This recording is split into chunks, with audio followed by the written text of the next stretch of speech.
Australia, the sixth largest country on Earth.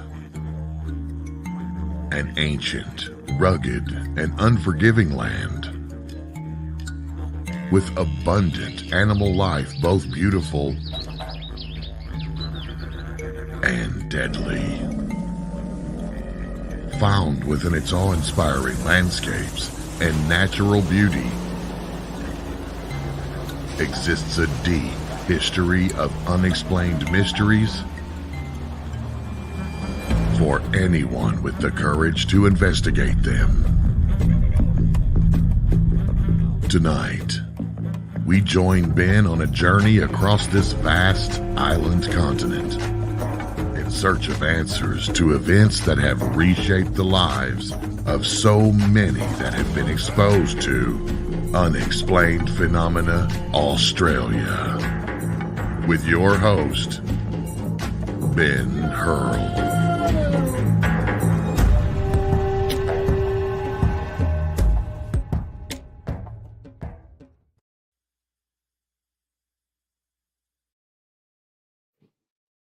G'day everyone, and welcome to another episode. It's great to be with you again. And today I thought we'd have a look at something which is really interesting. And we're going to be focusing on Western Australia, which is Australia's largest state. And it has a very rich history of UFO activity. And only recently I've sort of started to have a bit of a look over that direction to see what I can actually find. And I found something rather interesting the other day, which is police files, which always is very interesting. So the West Australian Police had released their UFO files, or some of their UFO files. And I downloaded a copy, which is readily available without too many problems. And I went through it and I had a bit of a look, and I found some rather interesting cases that had been reported to the police. And I always like the police reports because, that's when if the police choose to investigate it, then obviously, they're taking the incident fairly seriously. So I thought, we'll have a look at that. We'll have a look at some of the communication that went forth between various police officers, have a look at their attitudes and their opinions about the cases. And I've picked out about, I think, 3 cases to read out of the files, or to discuss from the files, that I thought were interesting. And in many ways, they do mirror other encounters that have occurred around Australia. So, and the other thing I wanted to have a look at tonight too was the mysterious case of a roadworker who disappeared. And he just literally disappeared. So we'll look at that too, also in Western Australia. So we're focusing on the West. So that's where we're going to go tonight. So back in the 1970s, that was a very busy UFO period here in Australia. And the police would send their files off to the Air Force. And they had I've got a brief letter here, which was the Officer Commanding Defence Department of Air, Headquarters, RAF, Pearce Air Base, Western Australia. And the letter says, "Dear Sir, forwarded herewith for your information are copies of reports received re-sightings of identified flying objects in the Northampton area. Yours faithfully, R. Carr, Assistant Commissioner, August 14, 1975. Fairly basic sort of a letter, but they did get called upon to go out and look at reports from the community. And I'm not so sure whether that would happen now so much. Perhaps it still would out there. Certainly in the remote areas, the local police might show interest in cases. But I know over here on the East Coast that the police forces are not tasked with dealing with unidentified flying objects. And I know this directly because I've spoken to a high-ranking officer, and he told me that the police don't have any protocols for dealing with flying saucers. So if one lands on the highway, they don't have any way to any preset procedures to deal with that. So, well, not that he told me anyway. So I thought that was interesting. It did make sense too, because the police are about civil order. That's their main brief. They're not there to deal with creatures from other worlds. But having said that, they certainly do get dragged into it from time to time. And this episode is really having a look at the police, having a look at their attitudes, and having a look at how well they actually did do the investigations, which I was impressed with when I read through the West Australian police files. So we're going to talk about the first one we're going to talk about is from the Geraldton area, and I'm going to show you a little bit of a map of that, just so you get an idea. Oh, disappeared. There it is. So over there on the west coast of Australia, you've got Perth, and then above that, I've put a little pin drop, and that indicates to you where the area is that we're talking about. And as you can see, just looking at that map, West Australia is predominantly a desert. So there's a large central desert area, and around the coastal fringes, there's where most everybody lives. And going into it a little bit closer, so this is that area. So it's a fairly remote type of there's not a lot of people around out there. So the first thing I'm going to have a look at is a memo that was written by Sergeant Johnston from the Northampton station on the August 3, 1975. Now that's winter here in Australia. So August is summer in America. It's definitely winter here. And he wrote a letter to Superintendent Murphy, the district police officer for Geraldton. And the subject was unidentified flying objects sighted northwest of Northampton. And he's basically bullet pointed out a few points about this particular case. And we will be looking at this case too. But I thought I'd start with just showing his notes and attitudes towards it. So he says, the attached report by Constable Knight deals with a report made by Valerie Joyce Casley of the Hutt River province via Northampton. And Mrs. Casley reported the sightings of some phenomena on numerous occasions, which would come under the classification of unidentified flying objects. And he goes on to say that this young woman is known to me and is not an excitable or imaginative type person. So he takes her credibly. And the sightings have been verified by others who have seen something in the sky at various times over a considerable period. Some of the other persons are known to me and are all stable in character. So local policemen know the local population, and generally in the farming areas, you don't get too many people that are out there making up stories. And he said there may be some thought that as the sightings are on and around the Hutt River province, this may be an effort to extract some more publicity for the province. So he speculates on that. This is 1975. And however, as Cheryl and Ronald Hoskin also report having seen strange objects, in inverted commas, and around their farm, which borders the province over the past 15 months, this can be discounted, as the Hoskins have had their problems with the Casleys. So, I don't know, maybe not everybody gets on over there. But, he's not convinced that there's anything overly wrong, and perhaps he's a little bit sort of, thinking, well, I've got to think of some other reason for this, and maybe that is that they are trying to seek publicity for the area. And there appears to be some unexplained phenomena, which has been cited by numerous people over a considerable period. So there's history. There's history in this location. And respectfully forward for your information and that of anyone else interested in investigating these matters. So the local sergeant has done his job. He's taken the police constable's report, he's written it up, and he's presented it to the superintendent. So, and we will now have a look at that particular case. I'm just going to scroll down a little bit, and we will be there in just a half a tick. So the Hutt River area, which is, I'm going to show you a map. So this is Hutt River today. So that's it. So you can see that the Hutt River is that green area that winds through the middle of that area. But basically, it is what I'd call fairly desolate sort of a location. That's the area there. So this object that had appeared had been seen by numerous people, and he made the investigating officer had made inquiries in that Hutt River area, and he ascertained from a George McDonald and his wife Patricia McDonald that on a stormy night in March 1975, at about 6:30 p.m. to 7:30 p.m., so early in the evening, they had both seen a strange object in the sky. So that's that's the way these things start.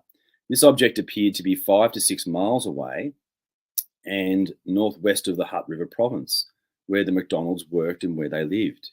It was off the ground, higher than the horizon, and could only be seen clearly when lightning flashed, which I thought that was interesting, but still able to be seen. And both the McDonalds, George and Patricia, stated that they watched it for about 15 minutes with Wayne Casley and some friends. At first, they thought it was the moon, very low in the sky, but the moon was situated in another position in the sky and much higher. So that's discounting the fact that it could have been the moon. It appears that they all got into a car and decided to get closer and see what it really was. I mean, that's what I'd do too. And they travelled about 6 to 8 miles northwest of Hutt River and seemed to be getting closer when the object dropped below the horizon and disappeared.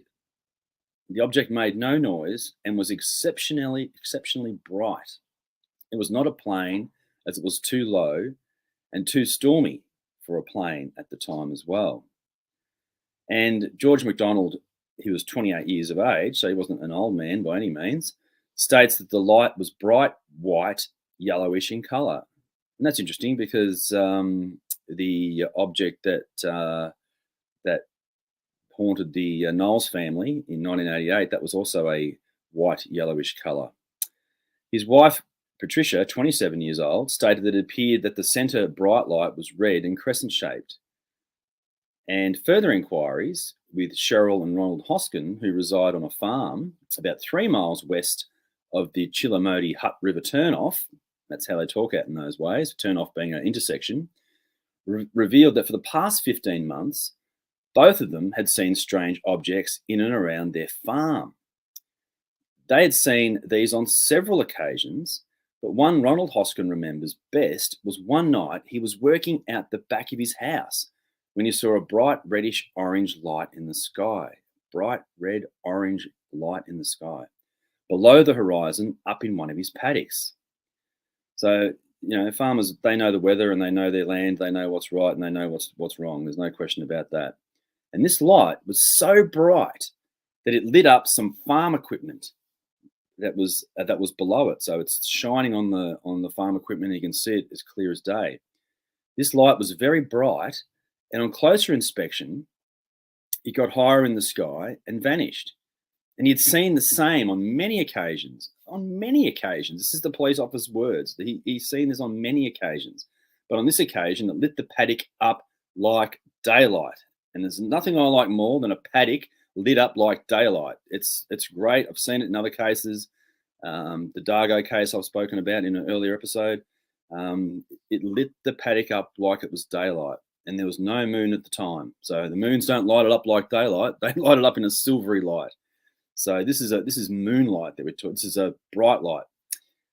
And Hoskin tended to think that these objects are gases burning up in the air.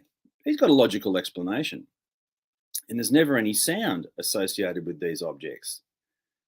And he stated that all the people spoken to are reluctant to give written statements, but stated that they would repeat the stories to anyone who wished to hear them. So they're not, you know, they've had some puzzling encounters out there. They're not sure what they've seen.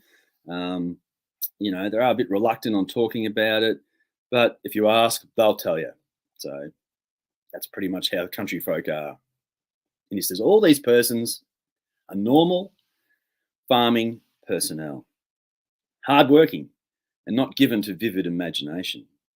And although these stories seem hard to believe, all these people are adamant that they are true. Perhaps this report can be forwarded to District Office Geraldton or the RAF base, the Royal Australian Air Force, for instructions or inquiries. And that's the Police Constable Knight. So he's spoken to the people, and he's very convinced that they've seen something.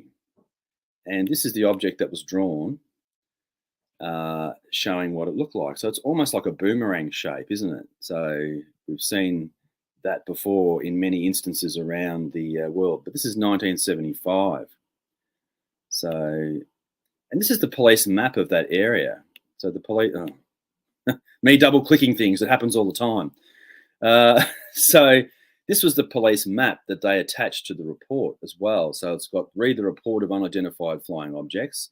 Large circles in the area have been seen, and small circles show the approximate position of the objects when seen. And the X is the farm of the X in the middle of that circle is the position of Ronald Hoskins' house.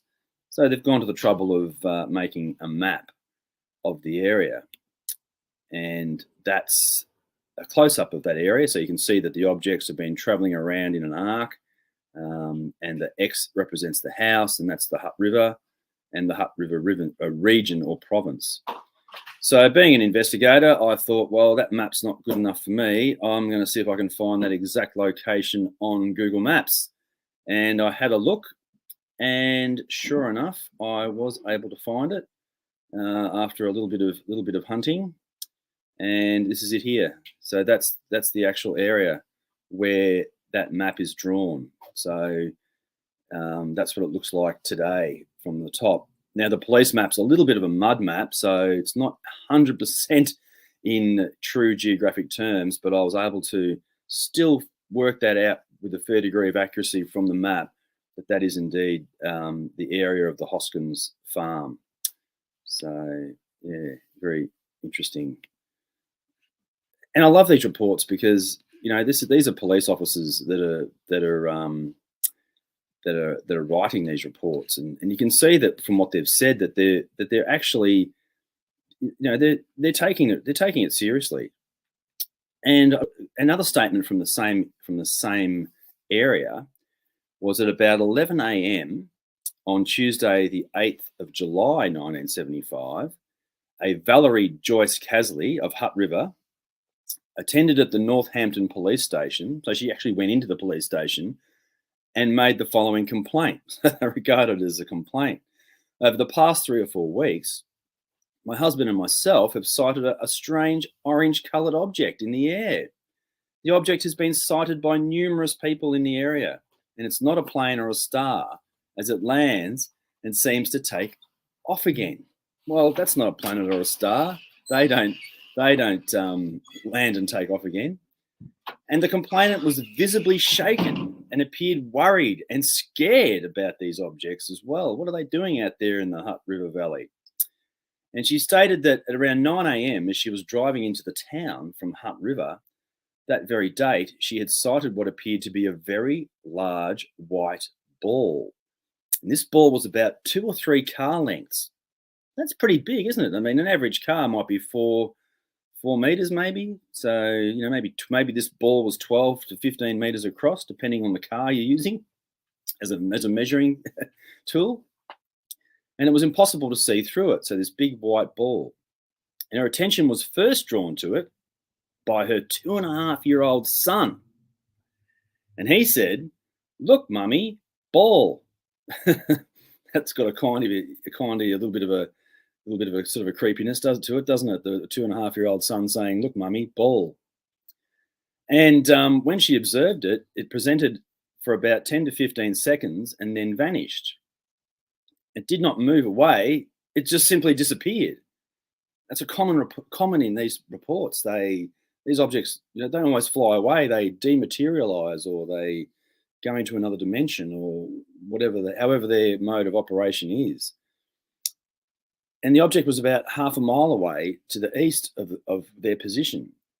And this places the object about 25 miles north of Northampton on the straight stretch of road between the old S-Bends, this is how they write in the country, and the Hutt River turnoff on the road leading to Hutt River. There was no noise associated with this object. So another similar thing. I'll just have a quick drink. That's better. And about a fortnight prior to this incident, on the 18th of June, 1975, between 8:30 p.m. and 9 p.m. in the same area, an object shaped like cow horns was seen about 300 yards away on the ground. And it appeared about 4 feet long with a bright light. So from 300 yards away, it appeared to be 4 feet. So it's not a small object, with a bright light in the center, with the lights getting less bright as they went in the horn shape. And I've got the actual image of that for you right here. That's what they've described, that cow horn shape, bright light in the center. So that's the illustration from the report. Interesting. And this object was seen to take off. And this is the most interesting part for me. The object was seen to take off, and it slowly disappeared from the inside out. Now that's interesting, isn't it? Slowly disappeared from the inside out. It appeared to fade from the bright light in the center. There was no sound associated with the object. It just slowly and silently vanished. This object was seen by Valerie Joyce Casley, her husband Wayne, and on Saturday, the 5th of July, at the same time and place, a big reddish coloured light was sighted about a mile west of Valerie and Wayne's house. This object was not a star, as it was below the hill line, and it followed the Casley's vehicle to the hill descending to the Hutt River. And the object there, it disappeared. And in this instance, there was more witnesses. There was the two Casleys, a guy called Daryl Marsh of De Bawley Street, Geraldton. They give you his address. And Morris Dan of the same address, and Keith Ferguson and Raymond Compton of Perth.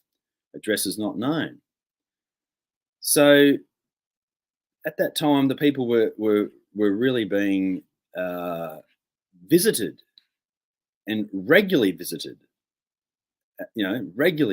at that time by something strange coming into that area. So, and I like the way the police have done this report too. Like they've approached it from a serious position. They've done due diligence. They've found additional witnesses, and they've written it up in a no nonsense kind of a way. And they haven't really, really gone to try and offer explanation other than simply reporting what has been reported by people. So we've got another one. Let's look at another case now. This is a Pierce Air Force Base in Western Australia. And it says, "Dear Sir, I've enclosed copies of statements, drawings and police reports from Broome in reference to unidentified flying objects sighted on Coolin Island on October 14, 1974. This information is forward for dissemination as you may require. Assistant Commissioner of Police, 31st, 1974, has forwarded that to the Commanding Officer of the Royal Australian Air Force." So the police have passed it on. So this is another interesting letter as well attached to that. It's the Assistant Commissioner of Police Crime. "I respectfully report having contacted the Department of Transport, the Air Transport Group, who have advised no interest in the matters of unidentified flying objects sighted at Coolin Island on October 14, 1974. However, the Royal Australian Air Force Base, Pierce, Western Australia, are interested and a photocopy of all the papers relating to this incident have been forwarded to them. But the Department of Transport and Air Transport Group, they weren't interested. So, again, that's October 31st, 1974. Now, what actually happened in that report? So it's from Broome. Now, yes, Broome is a town, not simply a sweeping implement, and this happened up at Cockatoo Island. So if you look at this map of Australia, simply for orientation, you will see that where the red dropper is, that's where Broome is located, and that's spelled Broome. So that's where Broome is, and this sighting occurred on a group of islands just off the coast, and this is Cockatoo Island and Coolin Island, which he refers to. So you can see Cockatoo Island in the middle of the map, near Bathurst Island, Irving Island, Gibbons Island, and there across to the right is Goulin's Island. So this is a report from up that area, and it's the report was written on the 19th of October 1974. Report of identified flying objects seen flying northeast above Coolin Island on Tuesday evening, the 14th of November 1974. I have to report having received reports of 5 people having seen an unidentified flying object on the 14th at 6:45 p.m.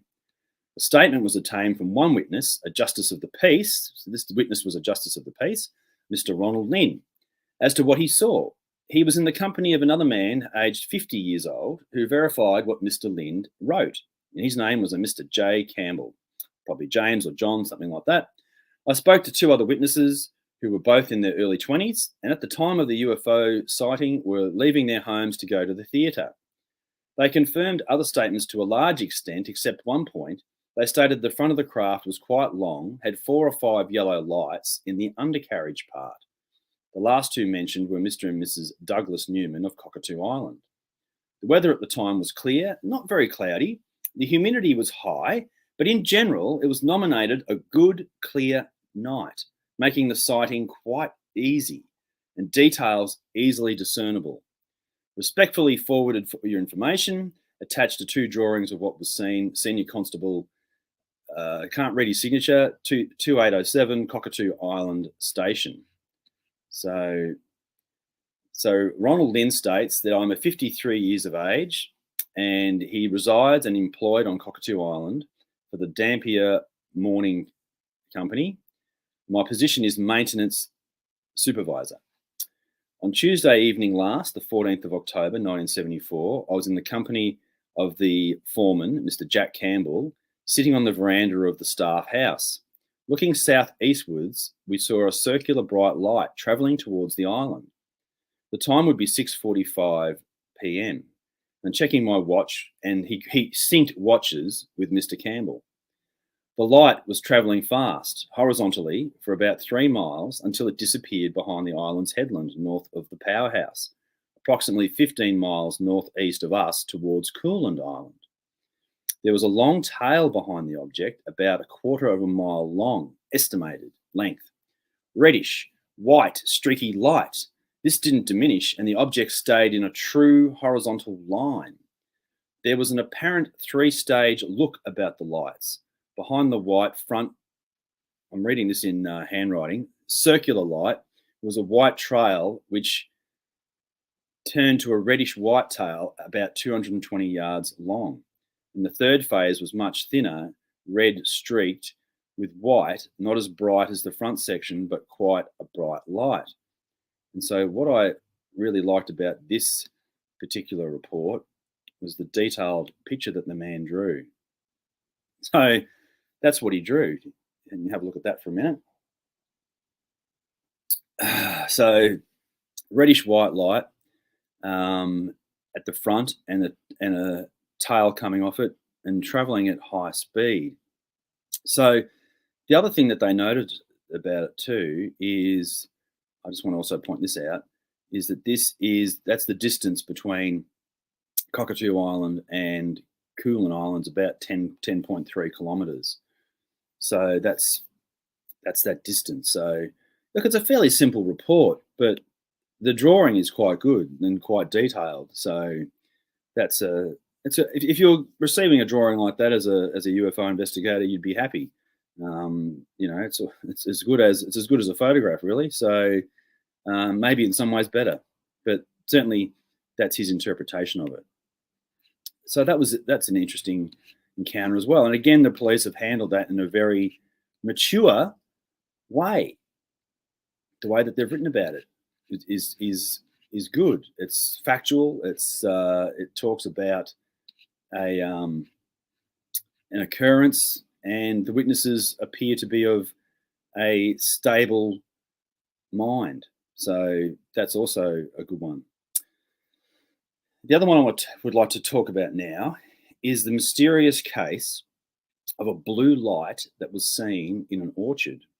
Now, we've discussed orchards before on this show, and UFOs have a habit of stealing fruit, which is they must like apples, but nothing like that actually occurred in this particular case.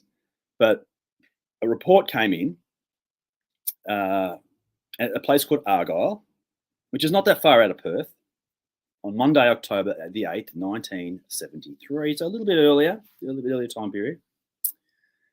And a report was received as a telephone message at 3:30 on Monday, the 8th of October, from a Mr. John Adrian Richards.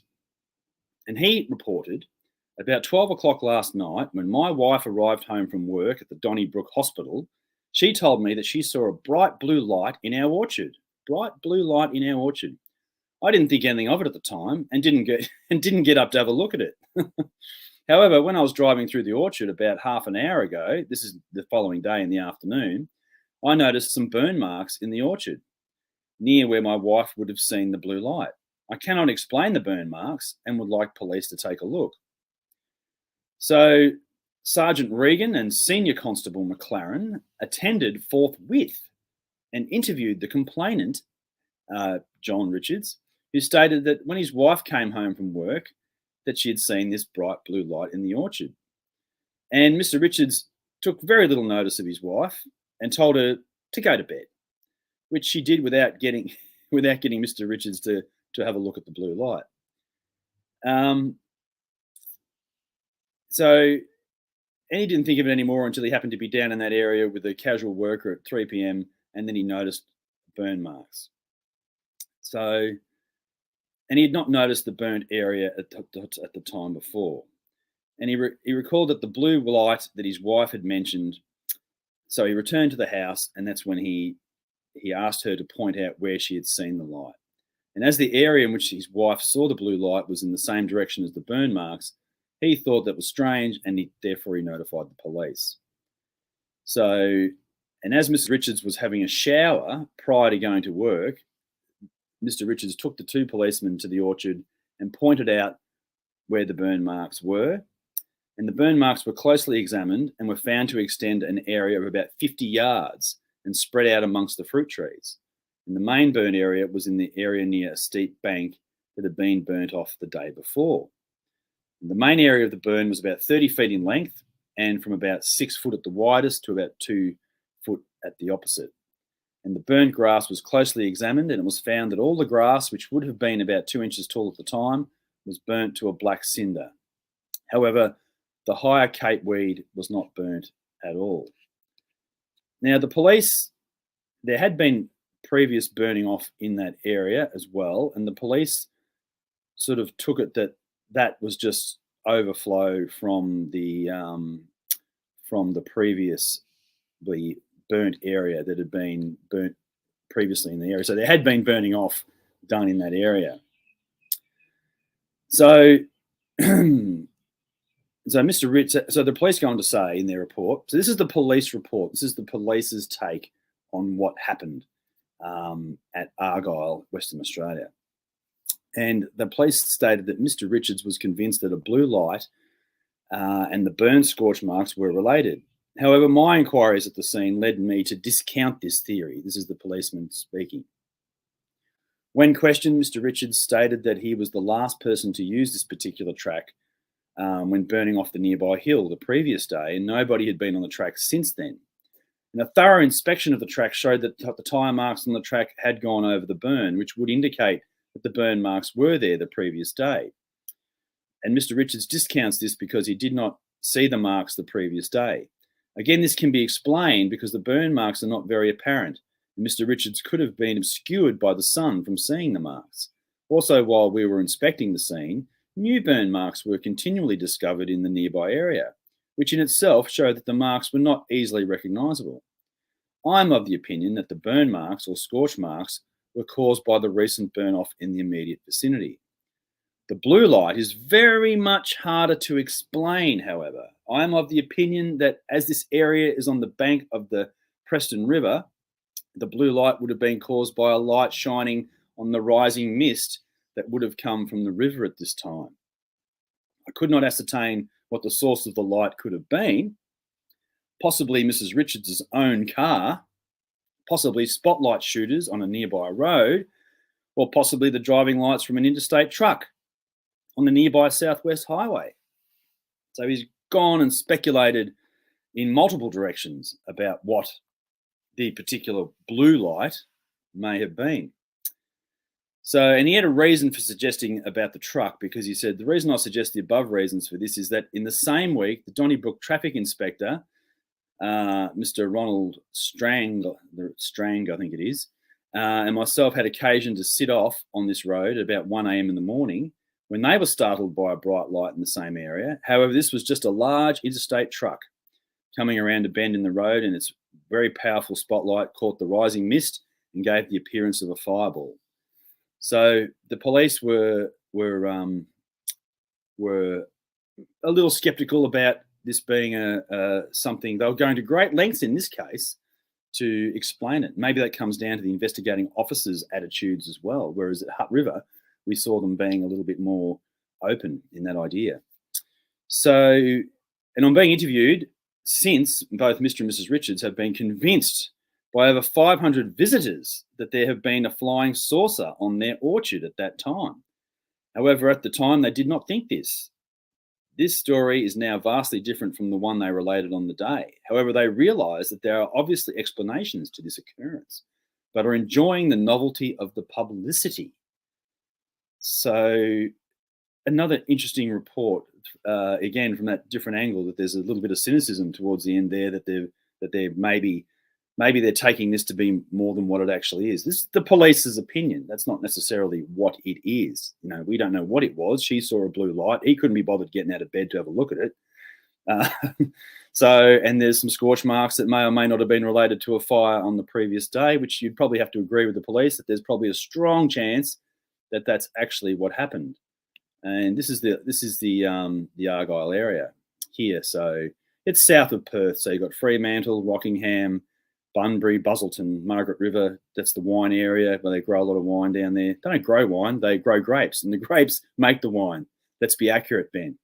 So that's a bit of a wander through. A couple of short reports from the released West Australian Police UFO files. So I'm going to turn my attention now, we've got about 20 minutes to go, to a really interesting case. This is a very fascinating disappearance. And it's a man called Des Carr. Now, I only just found out about this the other day, and that's what I love about this show. I get to investigate all sorts of strange things. We've talked about a lot of things, and I love a disappearance. So we've spoken about, obviously, the most famous disappearance in Australia is the Fred Valentich disappearance in 1978. Well, poor old Des Carr, he also disappeared as well, but under a different set of circumstances in 1979. So as you can see there, the way he's dressed and his hairstyle, that is definitely the 1970s. So Des Carr, the disappearance of Des Carr. So with Des, he was a road worker, and he was seemingly plucked off his steamroller in an isolated spot known for strange lights in the sky. And the engine of the steamroller was still running. So this man's out working alone, and he's gone, and the steamroller is still running. There are no tracks in the red dust. So who was Des Carr? Des Francis Carr. He grew up in York in Western Australia and loved his parents, Frank and Dolly, his three sisters, and his football. West Australia is an AFL state, same as Victoria.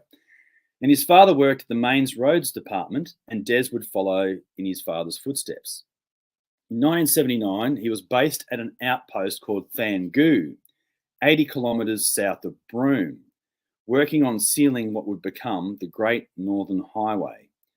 At 3,200 kilometres, Australia's longest highway and a lifeblood road from Perth to Wyndham. So we'll have a look at where the Fangoo area is. And if for those of you who've been watching, you'll remember that the Broome area. So there's the map of Western Australia up at the top northwest corner there, with that little dot is. That's where Broome is. And to be more specific, this is the Fangoo area here. So you've got Broome, you've got those beautiful azure waters there around the coastline, and that sort of whitish area around there, and where that road goes, that's the general Fangoo area where he was working at the time, just for outright orientation. So he was working on his roller to flatten a 50-kilometre stretch of road before another crew would come in behind him to lay down the asphalt. So it's hard, dusty work out there, particularly out in that area. And crews would be bussed out along the line, and then at the end of the shift, collected to camp back at the Goo station. So this particular day, they dropped Des off at a certain place that he had to go to.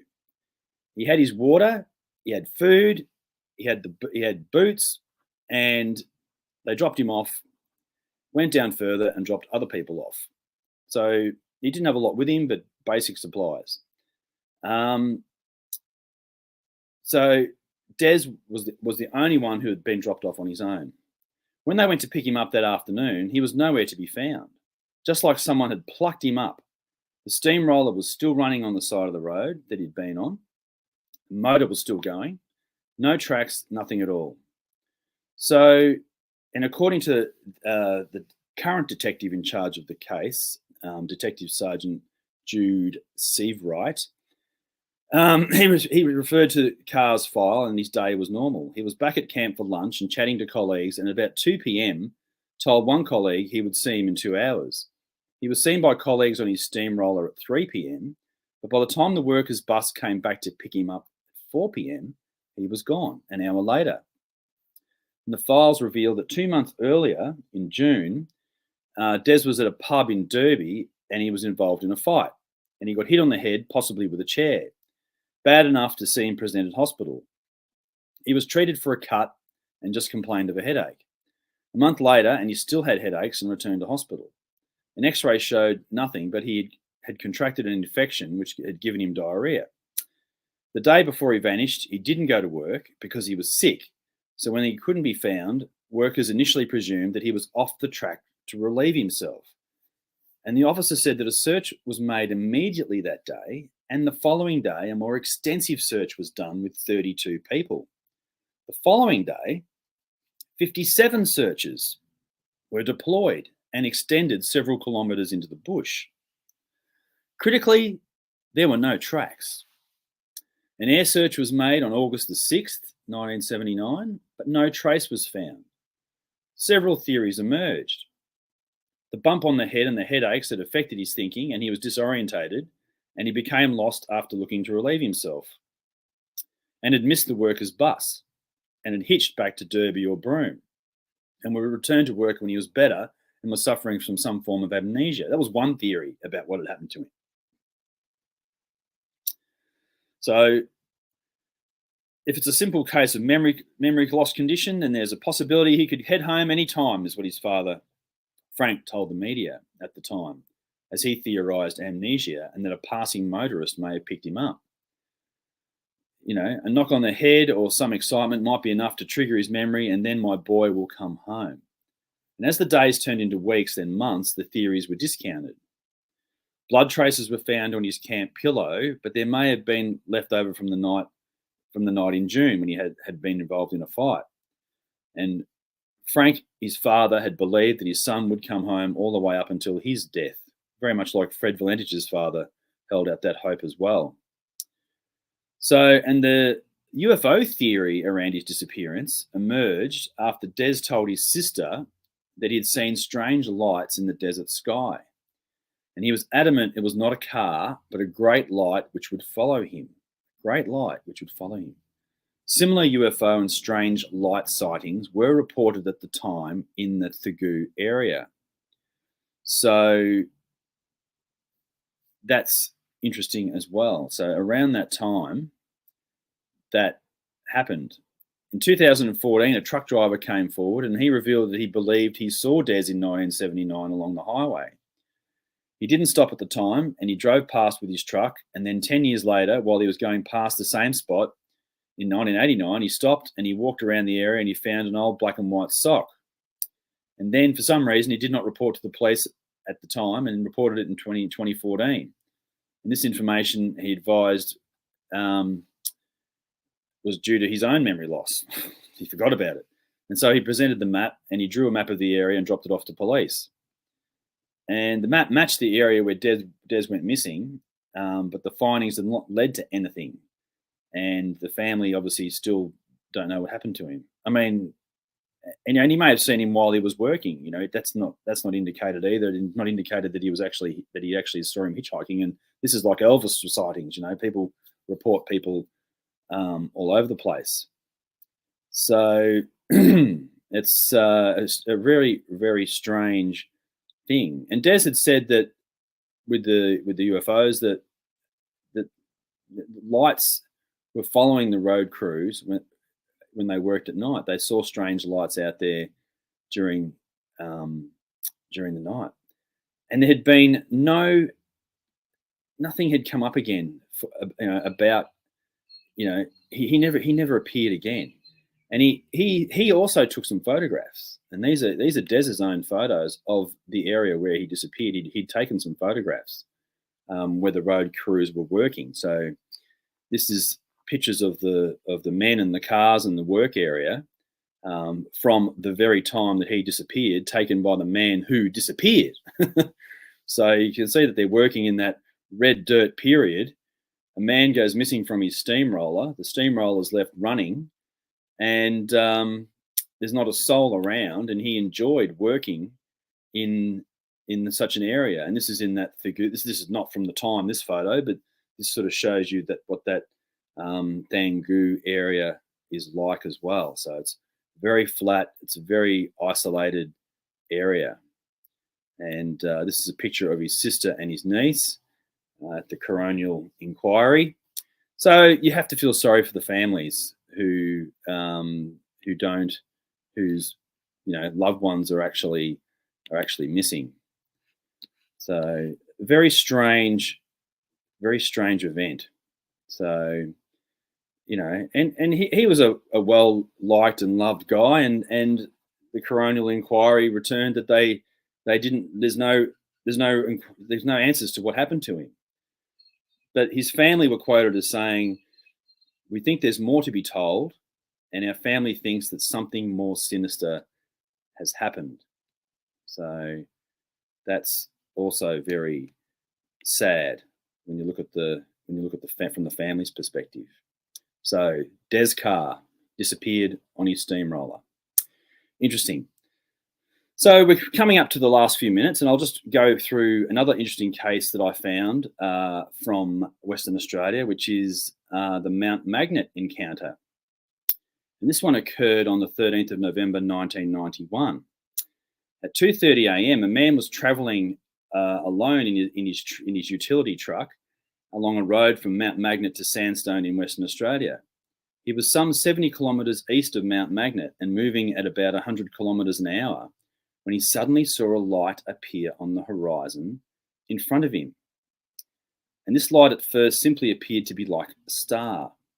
The light became brighter and approached him, turning a yellowish colour as it came nearer.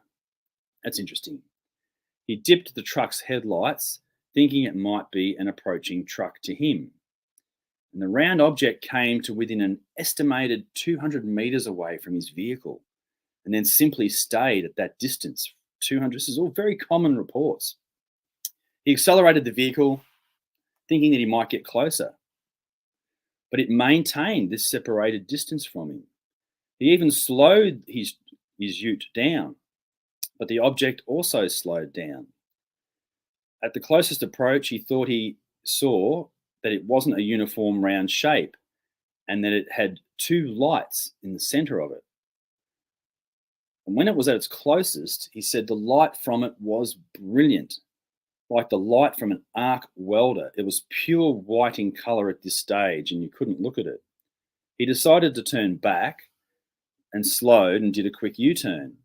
However, the object that followed him back along the road, being visible in his rear and side mirrors.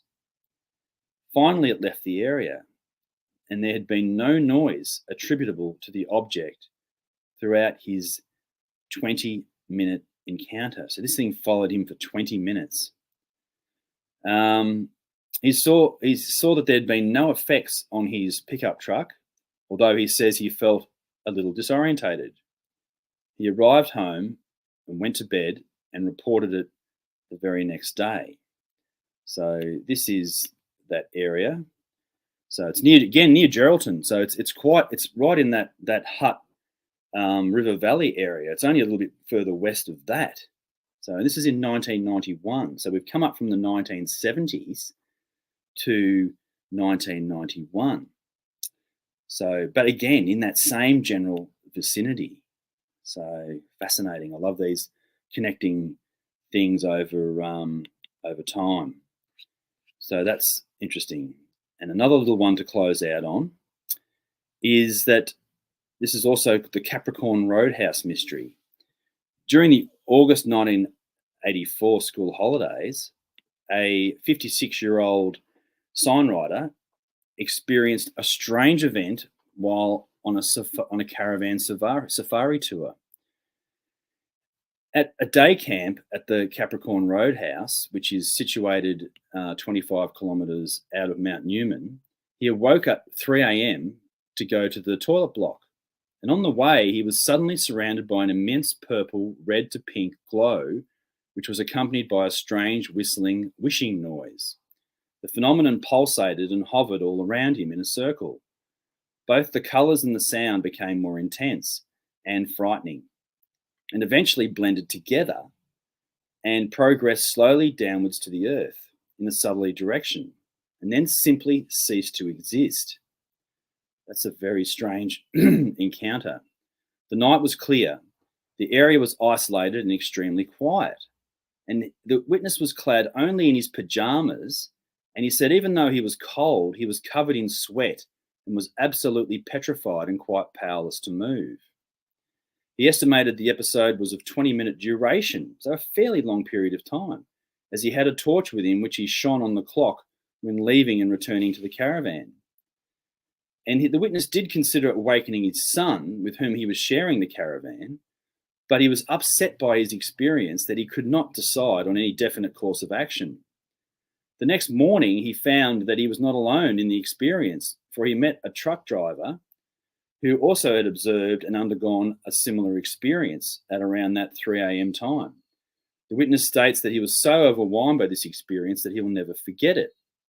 So here he is, walking to the toilet block at 3 a.m., surrounded by an immense purple, red to pink glow and a strange wishing noise, pulsating and hovering all around him in a circle. So I've never heard of anything like that before, and I've only got this brief map of that, which is here. So Newman's out there in the middle, and the BP Capricorn Roadhouse is down there. So that's a really strange encounter. I've never heard of someone being just surrounded by lights and or a glow, even not even lights, like a glow. So another interesting and strange West Australian mystery.